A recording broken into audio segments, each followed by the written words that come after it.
A 1-ton iron block was tied to the man's feet. Then the criminals tossed the block into the sea. The huge weight dragged him underwater right away. Luckily, he reacted fast and grabbed the railing of a yacht. But the criminals didn't give him a chance to climb on board. They fired up the yacht right away and cranked it to max speed. By this point, Jimmy couldn't hold on anymore. The combined force of the iron block's weight and the water's resistance pulled him straight to the seafloor. To survive, he had to get the iron chain off his feet, but he couldn't do it with his bare hands. Luckily, his gun had sunk to the bottom too, but it was 10 meters away. He had to drag the heavy iron block and move forward slowly. Just as he was about to suffocate, he finally reached the gun. He shot the iron chain right away, breaking it, free from the restraints, and swimming up to the surface. Even though his life wasn't in danger anymore, Jimmy was worn out. Without rescue, he'd still sink to the seafloor. At that moment, a yacht passed by and Jimmy finally saw hope.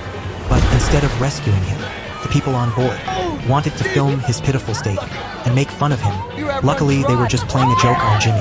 After teasing him for a while, they finally pulled him on board. What Jimmy didn't know was that his wife had been captured by the criminals too. They were forcing the woman to search for treasure in a cave every minute. A huge water jet would shoot out of the cave. If she couldn't get down in time, her life would be at risk.